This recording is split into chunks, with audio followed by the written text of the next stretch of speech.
आप सबका आम आदमी पार्टी के आज की इस महत्वपूर्ण प्रेस वार्ता में बहुत बहुत स्वागत। मैं पहले आज जिस विषय पे प्रेस कॉन्फ्रेंस बुलाई है उसके बारे में अपनी बात आम आदमी पार्टी की ओर से रखूंगा। उसके बाद आपके जो भी सवाल जवाब होंगे वो हम करेंगे। 2010 में एक पिक्चर आई थी पीपली लाइव, उसका गाना था सखी सैया तो खूब ही कमात है, महंगाई डायन खाए जात है। आज ये गाना देश की एक बड़ी आबादी के कान में रोजाना गूंजता है। साथियों, आज इस देश में जानलेवा महंगाई है और इस जानलेवा महंगाई के चलते दवाई से लेकर पढ़ाई तक हर चीज महंगी हो गई है। इस मोदी सरकार ने पिछले 9 सालों में 30 साल की सर्वाधिक महंगाई देने का काम और एक रिकॉर्ड कायम करने का काम भारत देश ने किया। और मुझे बताते हुए बहुत चिंता और बहुत दुख होता है कि इस देश में एक अनकंट्रोल्ड इन्फ्लेशन यानी कि अनियंत्रित महंगाई के चलते देश की जो एक आम थाली होती है जिसमें दाल होती है, रोटी होती है, प्याज टमाटर होता है, पनीर होता है, वो एक आम थाली 24% महंगी हो गई है। 24% उसमें प्राइस राइज हुआ है। दूध, दही, चावल, आटा, दाल, चाय, कॉफी, इस पर तो अंग्रेजों ने भी कभी टैक्स नहीं लगाया, जो आज की प्रचंड बहुमत की भाजपा सरकार लगाए जा रही है। और इस दौर में इस घटती कमाई और बढ़ती महंगाई के दौर में जनता को अब आधार कार्ड की नहीं उधार कार्ड की आवश्यकता पड़ गई। साथियों, पिछले 9 सालों में मोदी सरकार ने टैक्स लगा लगाकर और पदार्थों को इतना महंगा कर दिया कि आज जब महीने के अंत में एक आम आदमी अपनी जेब में हाथ डालता है ये देखने के लिए कि कुछ 2-4 पैसे भी बचे कि नहीं बचे, तो उसे बहुत निराशा होती है, बहुत दुख होता है। लेकिन इस महंगाई के आलम में यदि कोई एक राज्य है जो इस महंगाई के आक्रमण से बचा हुआ है, उस राज्य का नाम है दिल्ली। और ये मैं नहीं कह रहा, एक रिपोर्ट जो भारत सरकार की ministry of statistics and programme implementation ने जारी करी है, वो ये बताता है कि राष्ट्रीय स्तर पे औसत महंगाई 6.83% है, यानी कि 6.83%। यानी कि जहां देश भर में 6.8% औसत महंगाई है, वहां दिल्ली में मात्र 3% महंगाई, 3% महंगाई, यानी कि राष्ट्रीय औसत के आधे से भी कम महंगाई दिल्ली में है। यह रिपोर्ट हाल ही में ministry of statistics and programme implementation ने जारी करी है, जिसे MOSPI भी कहा जाता है, जिसने कहा कि राष्ट्रीय एवरेज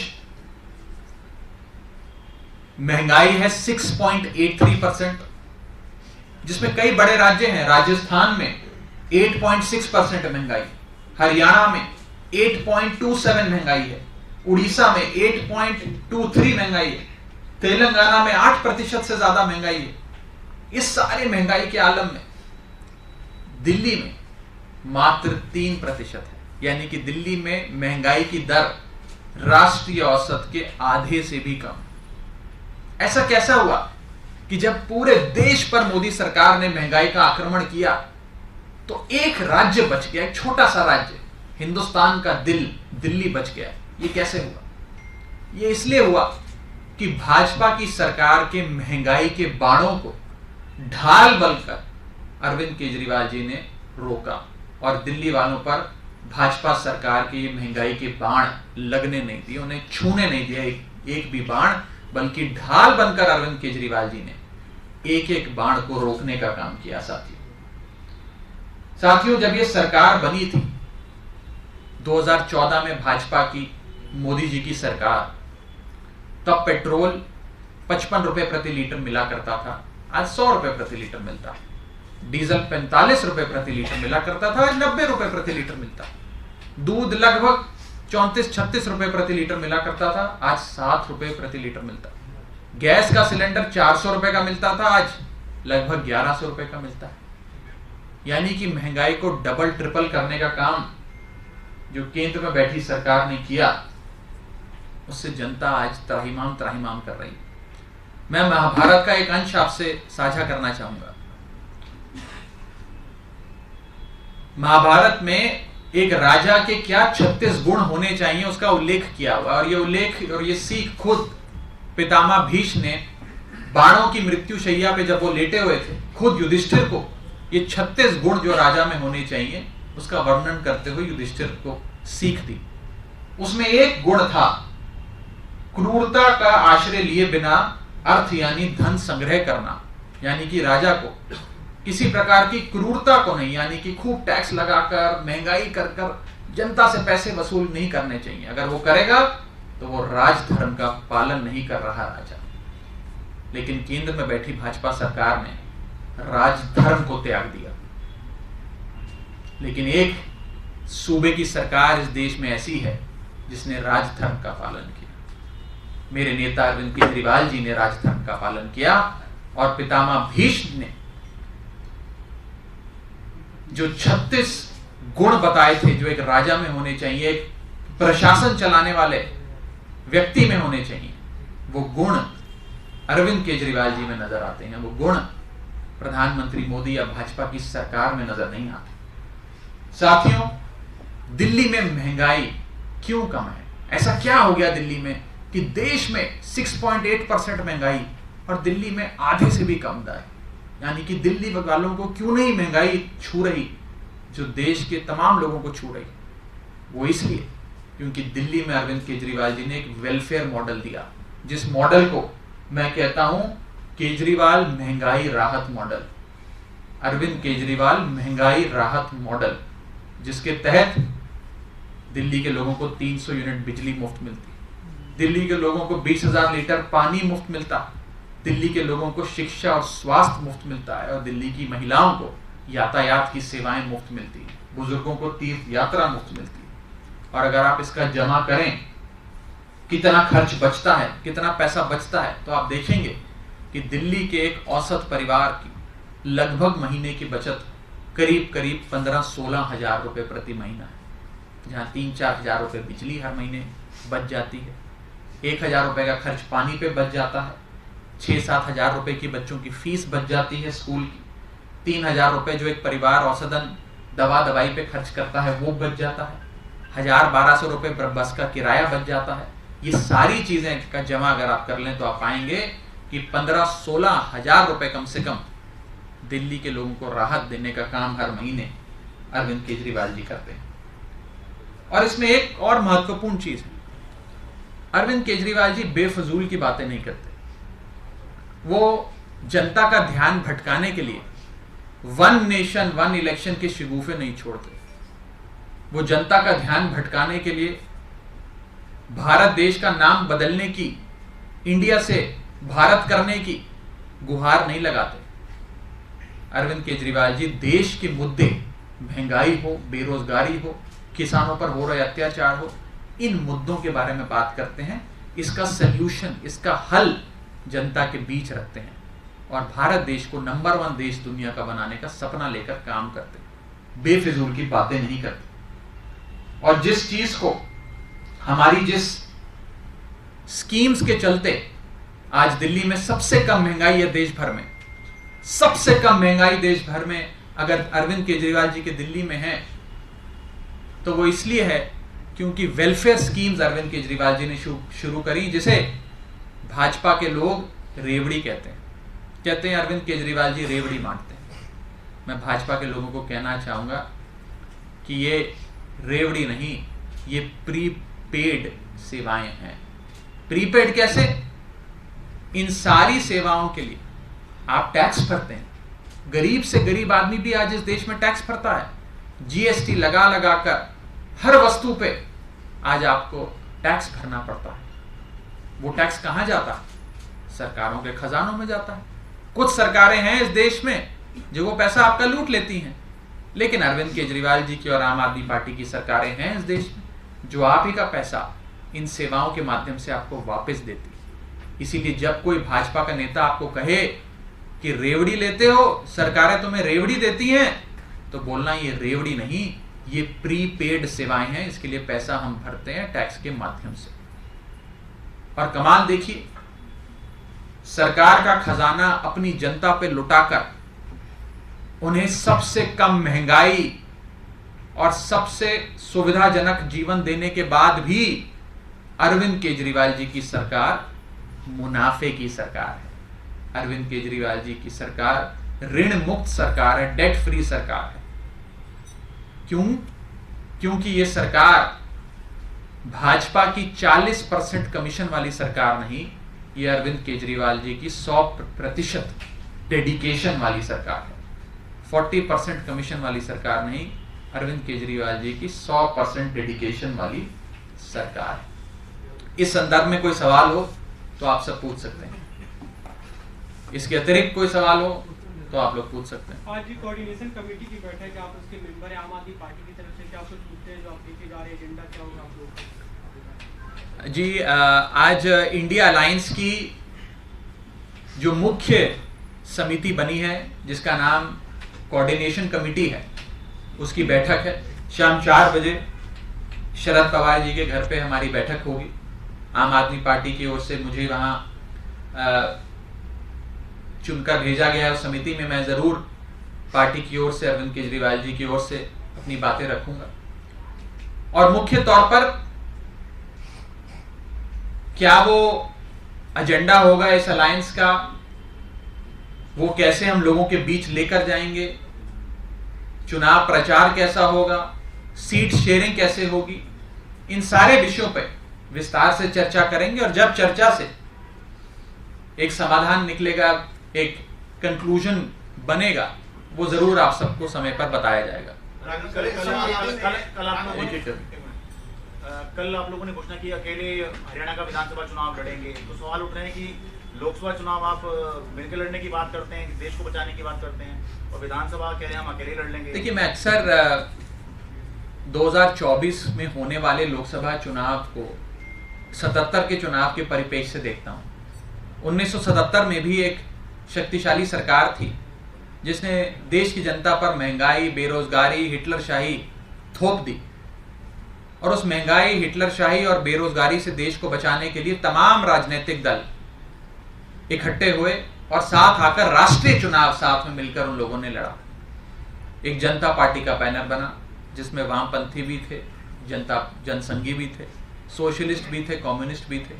कुछ उसी तरह आज एक हमारी एक छतरी बनी है, एक अलायंस बना है जिसका नाम है इंडिया, जिसमें तमाम राजनीतिक दलों के साथ साथ भारत के 135 करोड़ लोग इस छतरी के नीचे समा जाते हैं राष्ट्रीय चुनाव के लिए, कि 2024 में जब देश को एक नई सरकार देने का मौका आएगा तो हम इस महंगाई और बेरोजगारी देने वाली भाजपा सरकार को बेदखल करेंगे और जनता का शासन वापस करेंगे। लेकिन आज हरियाणा से बयान आया है हुड्डा का, उन्होंने ये कहा है कि 10 में से जो 10 सीटें हैं उस पर हरियाणा कांग्रेस वहां पर चुनाव लड़ेगी, और उन्होंने ये भी कह दिया कि हाल ही में जो एक चुनाव हुआ था वहाँ आम आदमी पार्टी की जमानत जब्त हो गई थी आदमपुर में, तो इस तरह से जब कांग्रेस कह रही है हरियाणा में, तो आपको कैसे समर्थन मिलेगा? आप मीटिंग में कैसे जाएंगे और कैसे एक टेबल पर बैठकर आप बातचीत कर पाएंगे? 2 चीजें बस कहना चाहूंगा। अगर इंडिया गठबंधन को